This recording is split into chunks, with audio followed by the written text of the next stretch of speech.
The greatest test of your growth is not how you act in silence, but how you respond when the silence is broken.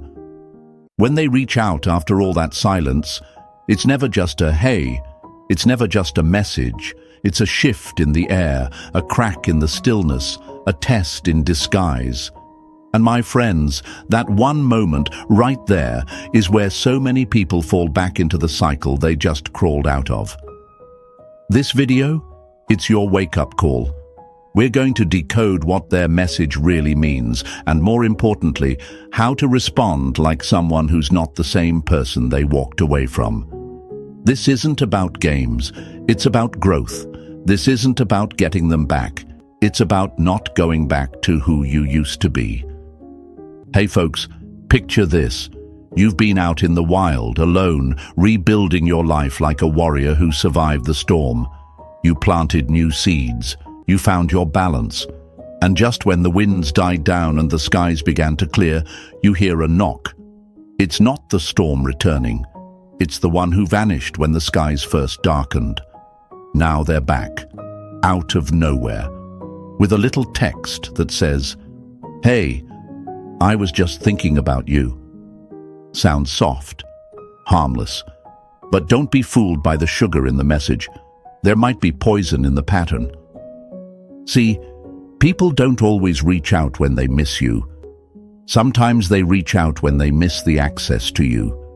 Sometimes it's not love speaking, it's ego checking in. Not curiosity about how you are, but anxiety about whether you've moved on.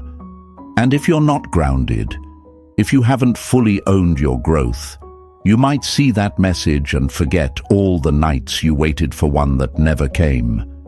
You might forget the silence that made you question your worth. But listen to me now. Silence doesn't break because they've changed. Silence breaks because they've noticed you have. Like Seneca said, "We are more often frightened than hurt, and we suffer more from imagination than from reality." And in that moment, your imagination might run wild. Maybe they've changed. Maybe they realized something. Maybe this time will be different, but pause, breathe. Don't mistake emotional memory for emotional progress. This message? It could be a flicker of guilt, a twinge of loneliness, a moment of control slipping through their fingers. That's not clarity. That's confusion. And you're no longer built to live in confusion. Let's break one of the biggest lies right now. Just because they reached out doesn't mean it means something deep. Sometimes people drop crumbs just to see if the bird still returns to the hand that stopped feeding it. But you're not the same bird. You don't peck at crumbs anymore. You built your own table. You found your own peace. And your peace? It is not a vending machine where anyone can insert a message and receive your attention. And yeah, I know, it feels good to be remembered. It scratches that itch. You want to reply. You want to say something clever, something powerful, something that shows them how much you've grown. But you don't need to prove your evolution to the one who caused it. You need to protect it. That's the difference between a reactive person and a grounded one. One tries to impress, the other just is. So my friends, this isn't just about how to reply. It's about who you are when the silence breaks. Will you respond like the person they left or the person you became without them? Because one version gives power, the other keeps it. Stay calm, stay clear, stay you. Here's your affirmation. I choose calm. Write it in the comments if you're walking this path with me. Let the world see it. Let them feel it. And if this video is already hitting home, go ahead and hit that like button, press subscribe, and stay with me, because we're just getting started. Number 1. The message is never just about you. It's about their inner conflict. People only return to what feels safe, not always to what feels right. When they reach out after silence, your first instinct might be to believe it's about you. that maybe they finally realized your worth, that they've spent nights thinking, regretting, aching for your presence. But here's the uncomfortable truth, my friends. It's not always about you at all. Sometimes it's about them trying to escape the emptiness they created. Sometimes it's not love reaching out. It's restlessness disguised as affection. Imagine a lighthouse in the middle of the ocean. It shines day and night, steady, reliable, constant. Ships see it from miles away, but they don't always dock. They sail past, they wave, they disappear. Until the night gets too dark, until the waves get too wild. Then suddenly, they turn back, not because they value the lighthouse more now, but because they need to feel safe again. You were that lighthouse. And now that their path got stormy, here comes the message. Not because they're ready to sail beside you, but because they miss the light that used to guide them. This is where it gets dangerous. Because your heart might whisper, "What if this is the moment I've been waiting for?" You'll wonder, have they changed? Do they finally understand what we had? That's the trap. The silence made them curious, not committed. And curiosity isn't enough to rebuild something that was once broken.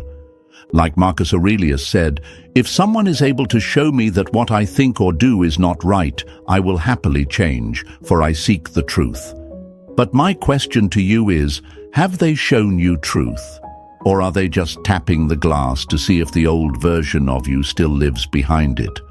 Are they reaching out with depth or with doubt? You see, silence has a strange way of revealing things. It doesn't just expose others, it reveals you to them. The longer you stay silent, the more they start to feel the gap. The more they begin to sense the space you once filled can't be casually replaced.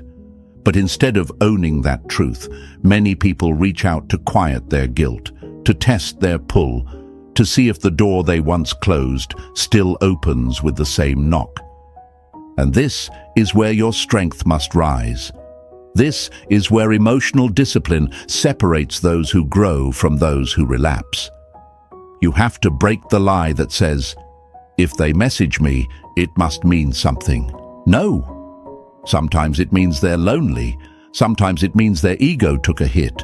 Sometimes it just means they had a bad day, saw your name in their phone, and wondered if you'd still answer. And I know it's hard, especially when a part of you still feels a flicker. You'll want to respond.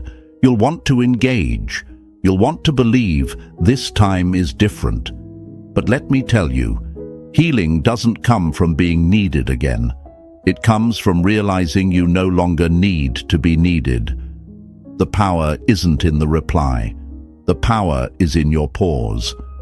So ask yourself, what would the highest version of me do right now? Would I bend at the first sign of attention? Would I chase the echo of an apology that never came? Or would I stand tall like the mountain that watched the storm pass, knowing full well that peace is more valuable than old promises? Because when you realize the message wasn't about love, it was about loss, you stop trying to read between the lines and start reading the pattern. And most times the pattern is clear. They come back not when you're hurting, but when you've healed. Not when they miss you, but when they miss the control. Don't give them what they didn't value before. Let your silence speak for the peace you've earned. Let your stillness be the reminder that some doors don't open just because someone knocks. They open for consistency, for clarity, for truth. So here's your affirmation. I am not their escape. Write it in the comments. Show them, show yourself, show the world around you that you're no longer a backup plan, a fallback, or a fragile version of yourself waiting for closure that never comes. And stay with me, because what comes next will teach you how to decode their intent with sharpness and respond with strength they never saw coming. Number 2. They're reaching out to reconnect, to control. Don't confuse the return of someone with the return of something real. unknown. So they reached out of nowhere, after all that silence. And a small part of you, even if you won't admit it, felt something spark. Maybe a flash of hope, maybe curiosity, maybe the temptation to pick up right where things left off. But let's be brutally honest here. Most people don't reach out to rebuild. They reach out to see if they still have reach. This isn't about love. This isn't even about regret. It's about control. It's about testing the waters they once drowned you in. Think about it like this. You're a fortress. You've been rebuilding your walls, brick by brick, after they walked out without warning. They thought you'd crumble.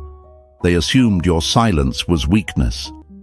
But when the silence stretched, and you didn't chase, when your energy stayed locked in your chest instead of spilling into their hands, that's when they noticed. That's when their message came. Not because they want to rebuild the kingdom, but because they're wondering if the drawbridge still lowers when they knock. My friends, people don't always come back for love. Sometimes they come back for power, for ego, for control. They want to know, can I still make them react? Do I still live rent-free in their head? Will they still drop everything for me even after I left them on read for weeks? That's not affection. That's a test. And here's the dangerous part. It's wrapped in sugar. The message will sound sweet. It'll be dressed in softness. I saw something that reminded me of you. Just wanted to say hi. Hope you're doing okay. But behind those words is often something far less noble. It's not connection, it's calibration. They're trying to see if you're still emotionally available for them without offering emotional availability in return. Now you might ask, but what if they have changed? What if this time is different? Fair question, but a better question is, have their patterns changed or just their words? Because a person who wants to rebuild doesn't send a message. They show up consistently, intentionally, and with accountability. They don't just reappear when it's convenient. They don't just toss out lines to see if you'll bite. Like Epictetus said, don't explain your philosophy, embody it. If they've truly changed, they'll show it, not tell it. So don't get pulled back in by poetic sentences and emotional crumbs. Anyone can send a message.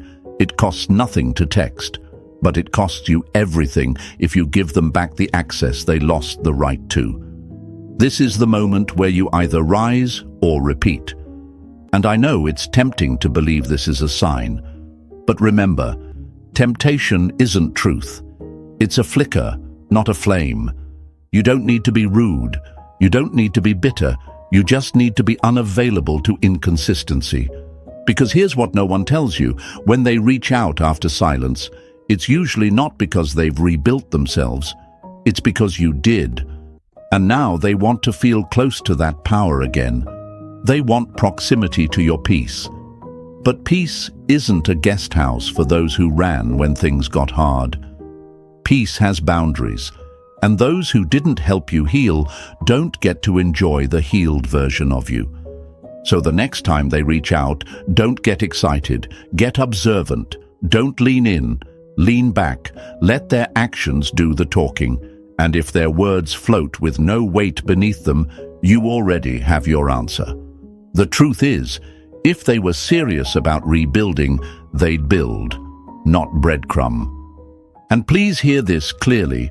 Just because someone wants to reconnect doesn't mean they deserve re-entry. There's a difference between returning and deserving. You don't owe anyone access just because they remembered your name. You don't reward absence with attention. You reward effort with access. That's the new standard. Here's your affirmation. I don't reopen closed doors. Write it in the comments. Let them read it. Let your old self read it. Let your future self write it again when you're tested next time. And stay with me, because next, we're going to dive into the emotional battle that happens inside you when they reach out. and how to win that battle without even raising your voice. Number 3. Emotional memory makes you want to react, but Stoicism teaches you to reflect. You will never control your life if you let your emotions control your reactions. Marcus Aurelius. The message hits, your phone lights up, and suddenly you're no longer where you were. You're not in the room, you're not in your body. You're back in the past, in their arms, in that one memory, in the version of you that used to crave their attention like air. That's what emotional memory does. It doesn't knock politely. It drags you by the collar. It replays the highlight reel, not the heartbreak. It whispers, maybe, where you once swore, never again. And that's exactly where many lose the battle, because in that moment, logic takes the back seat. Emotions grip the wheel. Your body remembers the rush, the thrill, the warmth of their voice. You want to reply. You want to feel something again. And your mind, oh, it's good at negotiating. Maybe they changed. Maybe this is closure. Maybe it's fate. My friends, those aren't maybes. Those are traps dressed as hope. Imagine a boxer in the ring. The bell sounds. But this time it's not the opponent throwing punches, it's their own memory. Past rounds, past losses, past wounds. They start swinging not at what's in front of them, but at what they feel. And that's how they get knocked out, not by the fight, but by the flashback. That's how most people respond when an old flame reaches out. They react to the feeling of connection, not the reality of who that person actually is today, but a stoic, a grounded person. They do something different. They pause. They let the wave crash without being swept away. They don't chase the high. They study it. They don't answer with the heart. They answer with the highest version of themselves. Because they understand this fundamental truth. A response should come from clarity, not from craving. You've done work. You've rebuilt your mind, your mood, your mornings. You've created space between who you were and who you're becoming. So when that message lands, remember, it's not a summons, it's a test of your progress, not your passion. Here's why that's difficult, because we've been conditioned to react. Society rewards quick replies, emotional vulnerability on demand, instant connection. You're told that if you care, you respond fast. That silence is cruelty. That delay means you don't have a heart. But listen, emotional discipline is not heartlessness. It's wisdom. It's refusing to be manipulated by the ghost of who someone used to be, and instead standing firm in who you are now. Epictetus said, "It's not what happens to you, but how you react to it that matters." He wasn't talking about big tragedies, he was talking about small moments like this. Moments that look harmless, but can unravel all your inner progress if you're not careful. You don't owe anyone your immediacy. You owe yourself your integrity. And in this case, integrity means taking a breath, feeling the surge, recognizing the nostalgia, and still choosing not to be pulled back into the same loop. The moment you pause, observe, and reflect, you break the chain. You reclaim your center. You take the driver's seat back from your emotional memory. Because here's something powerful most people overlook. Growth doesn't always feel like strength. Sometimes growth feels like restraint. It feels like silence. It feels like not replying, not because you don't care, but because you care too much about the peace you fought to earn. So the next time your screen lights up with a name from the past, don't ask, what do they want? Ask yourself, what does this cost me? Will responding move me forward or pull me backward? Will it align with the standard I've set or shatter the one I just built? This is your test, your trial, and you pass not by saying the right words, but by holding the right energy. You pass by not flinching when the past knocks. You pass by remembering Not every pull is a sign to return. Sometimes it's a reminder to stand still and stay strong. So here's your affirmation. I choose reflection over reaction. Type it in the comments. Let the world know. Let the old version of you know. Let the next test know. And stay with me, because in the next part, we're going to expose how silence didn't confuse them. It revealed a truth they can't ignore. And that truth, it's what's making them reach out now.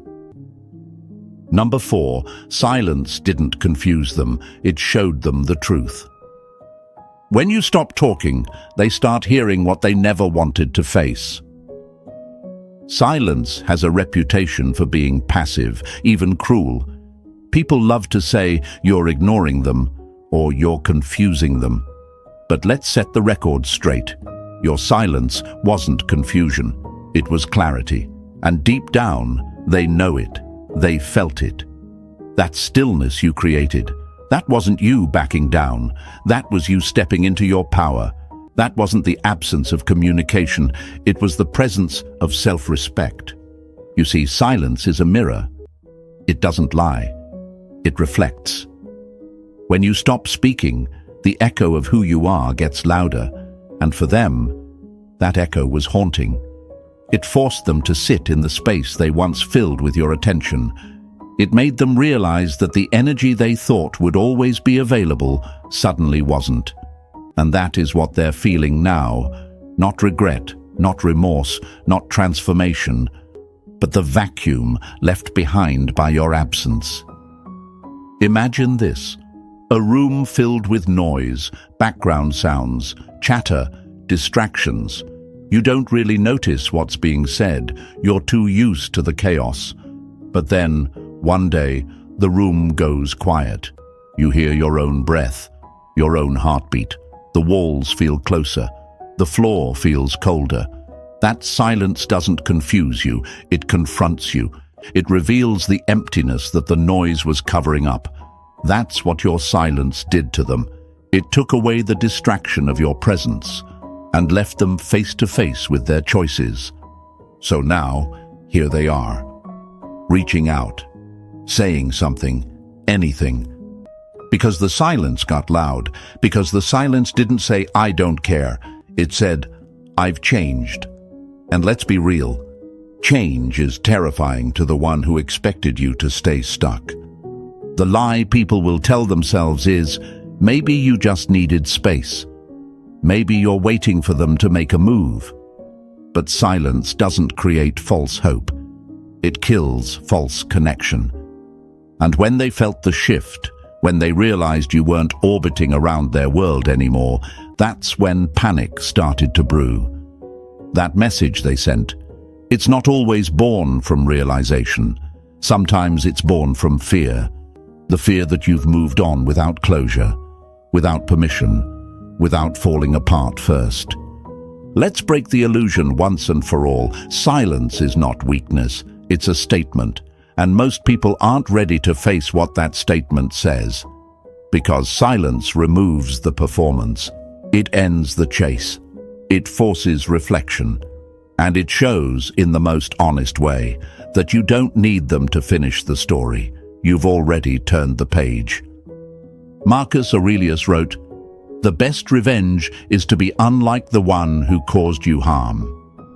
Your silence was that revenge. Not loud, not dramatic, just unbothered, just disciplined, just gone. And they felt it. So when they reach out now, don't let them fool you. Don't let them convince you that they were confused by your distance. They weren't. They understood it the moment you stopped reacting. The moment you stopped being the one who always reached out first. The one who forgave easily. The one who stayed even when staying meant sacrificing your peace. They understood. They just didn't think the silence would last. They thought you'd blink, that you'd crack, that eventually your craving for closure would overpower your commitment to healing. But you didn't blink, you didn't crack, and now they're the ones sitting in the silence, wondering what it all means. And here's the most powerful part: they don't even need an answer. Because deep down, they already know. You don't reach out to someone you've forgotten. You don't test the waters unless you know something has shifted. So remember this: the silence you held was the truth they were avoiding. And now that it's undeniable, they're trying to soften it with small talk, breadcrumbs, and empty lines. But you're not going back to noise just because someone got uncomfortable in the quiet. Here's your affirmation: my silence was the answer. Type it in the comments if you feel this in your soul. Show them. Show yourself. Show the world around you that you don't need to raise your voice to be heard. You just need to raise your standards. And stay with me, because next we're going to talk about the most common trap in these moments, when they reach out of curiosity, not commitment, and how to protect your peace from being used as their playground. Number 5. Curiosity is not commitment. Don't be fooled by flashes of sentiment. They miss your energy, not your soul. Don't mistake a tap on the glass for a knock on the door. They say, "I was just thinking about you." They ask, "Do you still go to that place we used to love?" They mention some random memory from months ago, hoping to make it feel personal, intimate, significant. But let's not kid ourselves. Curiosity isn't the same as commitment. One shows interest, the other shows intention. And folks, those are two very different things. Here's where so many people fall right back into emotional quicksand. They assume that every soft message is a bridge to something real. But most of the time it's not a bridge, it's bait, a breadcrumb, a pulse check. They're not trying to rebuild the connection, they're just trying to see if the cord still works. If they press send, will you still spark? Let's paint a picture. Imagine someone walking past a house they used to live in. The lights are on, the windows look clean. They pause, they stare. Maybe they even walk up and peek inside. But that doesn't mean they're moving back in. They're not bringing boxes. They're not knocking on the door with changed plans and deeper intentions. They're just curious. Curious if it still feels the same. Curious if they still could be let in, should they want to. That's what many of these messages are, a window glance, not a meaningful return. And it hurts, doesn't it? Because emotional memory kicks in. Your heart remembers the good times, the laughter, the intimacy, that one perfect day that made everything else feel worth it. So when they message you with a light-hearted memory or vague kindness, it feels like something important is being reignited. But let me tell you the truth. It's not always about reigniting. Sometimes it's just about reminding you that they still exist, that they can still access your energy with a few words, that they still live somewhere in your emotional system rent-free. But here's where you draw the line. You are not a museum they can visit when they feel nostalgic. You are not a vending machine that dispenses warmth when they insert just enough sentiment. You are a person, a whole person. And your peace, your presence, your energy, that is sacred. You don't give that away just because someone woke up bored or had a dream about you they didn't understand. Let's break the lie. If they thought about you, it must mean they still care. No, thinking of someone is not the same as being ready to value them. Regret isn't always real. Sometimes it's just emotional discomfort disguised as interest. Marcus Aurelius once said, "Receive without pride, let go without attachment." That's the balance. You don't have to get cold or bitter. You can acknowledge the message without giving it more weight than it deserves. You can receive it and still walk forward. You can feel the flicker and still refuse to feed the flame. Because here's the trap. If you lean in too quickly, you reteach them that your attention comes easy. that you're still emotionally available to someone who disappeared, that your silence was just a waiting room, not a boundary, and that undoing of your progress. That's the real loss. Not losing them, but losing the version of you that finally learned how to choose peace over performance. So next time they message you late at night with just a thought, or send a song that reminded them of you, don't assume it's a sign. Don't turn it into a movie.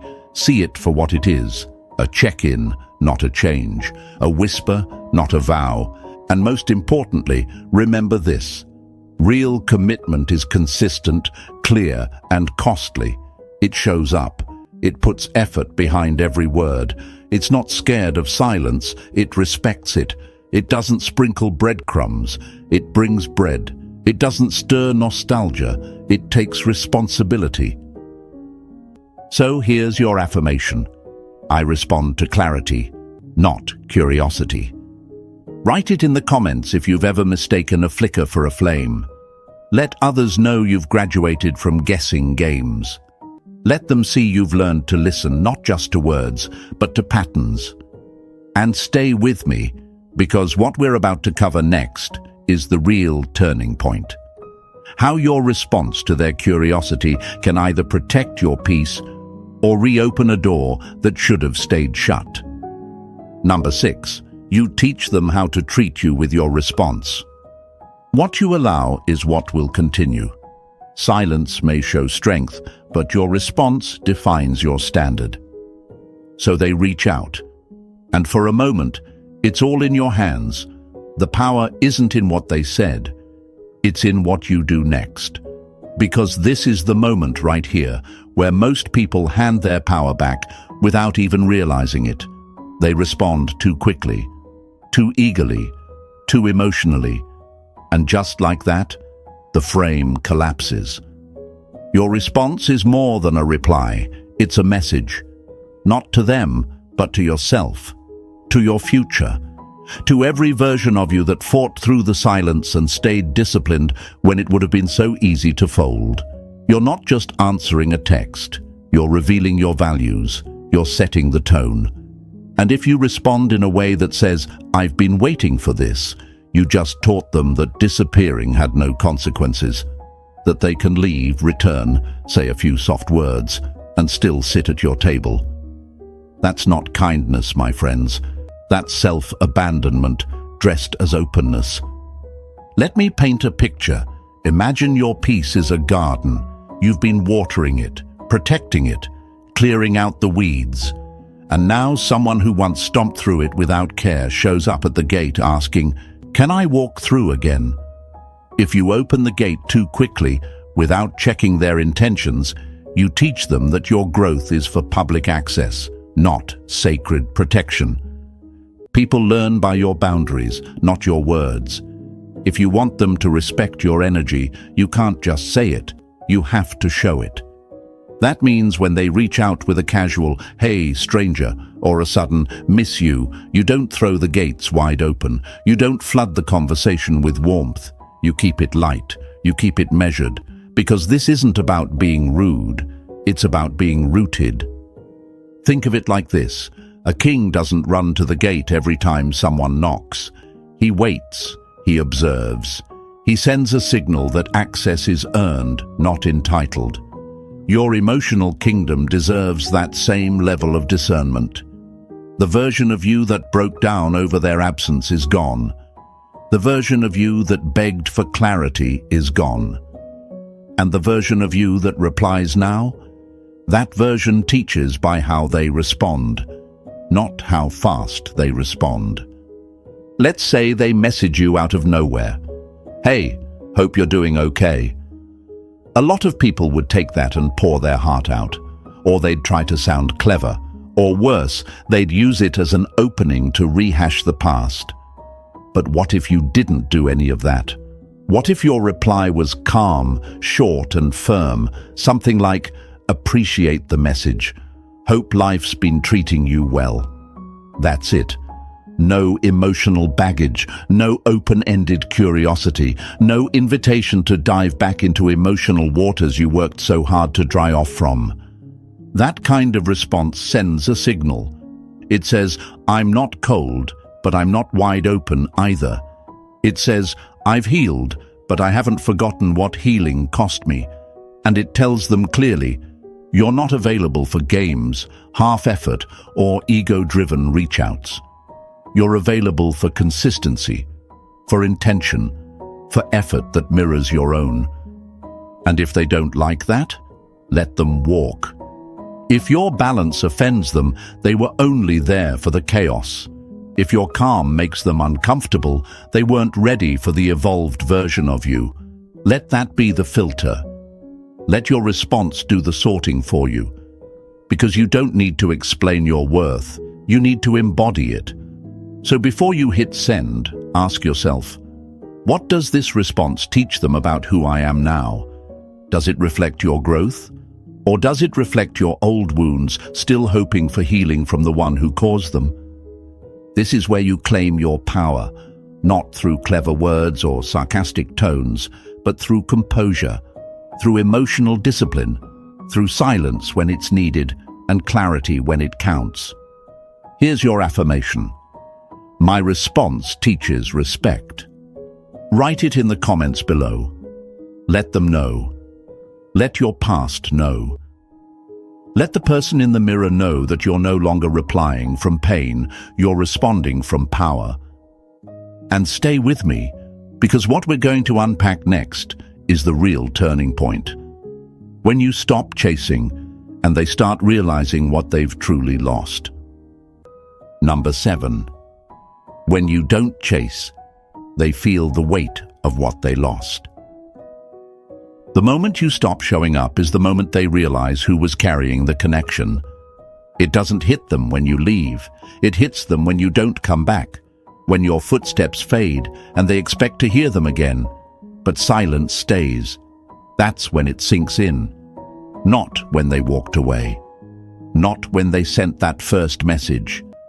But when you didn't fold, when you didn't chase, when you didn't come running at the first whisper of attention. That's when they feel the weight, not of you, but of everything they lost when they lost access to you. You see, most people don't expect you to actually walk away. They expect a pause, a reaction, a delay, a window left cracked open so they can slide back in if they feel like it. But when the door doesn't open, when the energy they once fed off is no longer available, their ego takes a hit. And not a small one, a shattering one. Because for the first time, you're not responding like the version of you they once knew. You're not reacting with hope or pain or a desperate need for validation. You're responding with nothing. And that nothing is everything. Imagine they're standing in front of an old mirror. A mirror they used to check their reflection in. How they looked in your eyes, how powerful they felt, knowing they could come and go. But now, that mirror doesn't reflect the same image. Now it shows something else, their absence, their choices, their consequences, and that, my friends, is what makes them reach out. Not because they suddenly feel love, but because they're finally starting to feel the loss. When you stop chasing, something unexpected happens. The energy flips. You no longer orbit around them. They feel the gravity shift. And that's terrifying, because the one who once needed them no longer does. The one who used to explain, to apologize, to hope, is now calm, silent, focused.